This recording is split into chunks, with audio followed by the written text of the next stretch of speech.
All right, today we're diving into an organism that's making a really interesting and, frankly, critical journey from the soil all the way into our most vulnerable patients. We're talking about Rhizobium radiobacter. This is an emerging opportunistic pathogen, and it's one that every single clinical microbiologist really needs to have on their radar. So let's get into it. So, at its core, Rhizobium radiobacter is an environmental bug. You find it in the soil, hanging out with plants. But here's the twist. In the hospital, it's carved out this nasty little niche for itself as a major cause of healthcare-associated infections. We're talking bloodstream infections, and they're almost always tied to medical devices. Now, before we get too deep into this, just a quick heads up. This entire explainer is a synthesis of the current science, and we pulled it all together using a comprehensive Gemini deep search. If you're real keener and want to check out all the primary literature and the citations, you can view the complete notebook document. So, here's what we're going to cover. First, we'll tackle its confusing name. It's got a bit of an identity crisis. Then, we'll hit the lab bench to see how we identify it. After that, we'll look at what it actually does to patients. Then comes the big one, how to handle treatment without clear guidelines. We'll also touch on kids and prevention, and then wrap it all up with the key takeaways. Okay, first up, this identity crisis. The name of this bug has been bouncing around for more than a century. And believe me, that confusion has very real, very practical implications for us working in the clinical lab. This timeline basically tells the story of microbiology itself. For decades, we all knew this thing as Agrobacterium, mostly because of what it did to plants.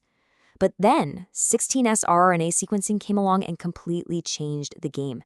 It showed that genetically, this bug was all mixed in with the Rhizobium genus. That discovery led to the big proposal in 2001 to just merge them. And today, Rhizobium radiobacter is the correct name, partly because the name radiobacter was actually described first, giving it taxonomic priority. So, here's the bottom line for your lab. Your identification system really, really matters. An older biochemical system might spit out Agrobacterium, while your shiny new moldy toff is going to call it Rhizobium. To keep the clinicians from getting confused, the absolute best practice is to report it like this, with both names. It just makes sure everyone's on the same page. All right, let's put on our lab coats and head to the bench. When we actually get this thing growing from a patient sample, what does it look like? So, under the microscope, it's your classic gram-negative rod. Nothing too wild there. On the plates, it's non-hemolytic on blood agar, and it's a non-lactose fermenter on McConkey. But this is where it gets interesting, and it's a dead giveaway. After about 2 or 3 days, the colonies get incredibly slimy and mucoid. And that slime, that's a direct visual of its pathogenic superpower. It's the raw material for its biofilm. Okay, let's talk biochems. It's got a pretty distinct fingerprint. It's consistently positive for oxidase, catalase, and motility. And it doesn't ferment glucose, it oxidizes it.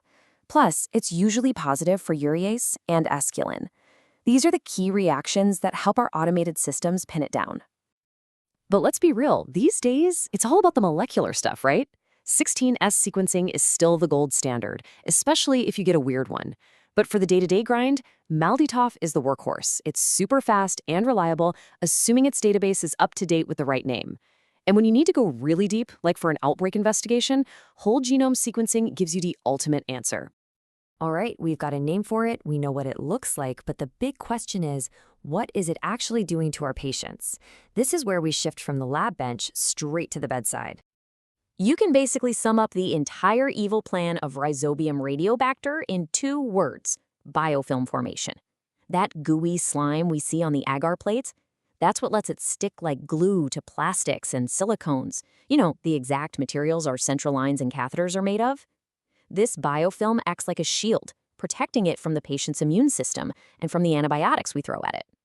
So it's no surprise that the infections we see are all about this biofilm. Catheter-related bloodstream infections are by far the most common thing we see. For patients on dialysis, it can cause peritonitis.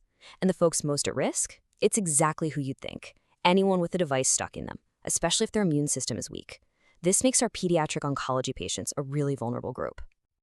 And this, my friends, brings us to the biggest headache for the microlab. How in the world do we guide treatment when there are no official goalposts, no breakpoints for our susceptibility testing?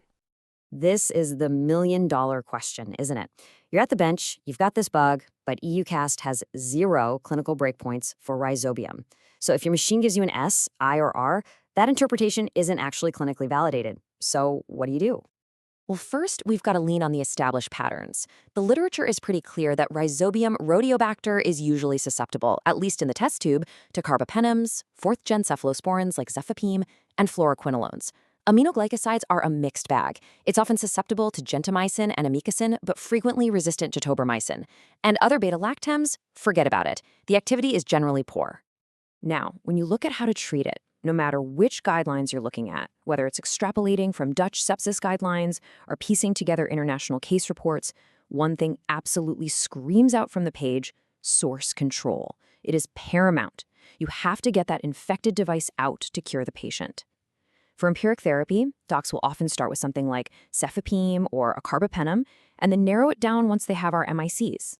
And this brings us to what might be the single most important, actionable takeaway for the lab. Instead of reporting an S, I, or R that isn't valid, we have to report the actual MIC number, and then add this exact comment. This statement is your safety net. It stops clinicians from acting on misleading data, and more importantly, it forces a conversation. It makes them pick up the phone and talk to us, or an ID specialist, to figure out the best treatment. Okay, let's switch gears a bit and talk about two really important areas: what makes treating kids different, and how we can stop these infections from ever happening in the first place. 100%. Just let that sink in for a second. In adults, we're almost always pulling the catheter out.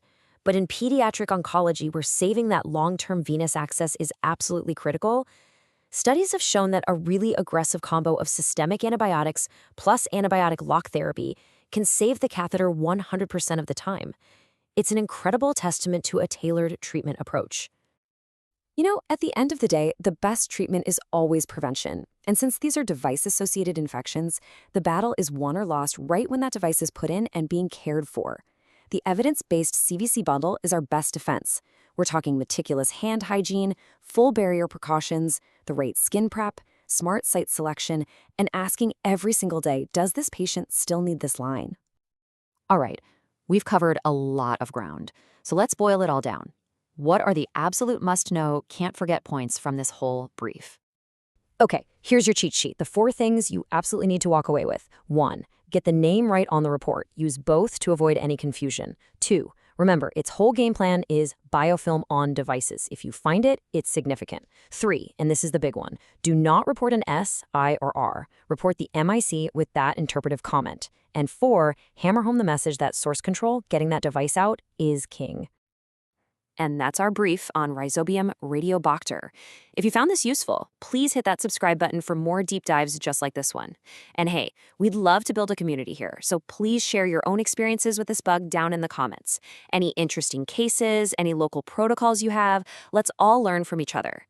Thanks so much for watching.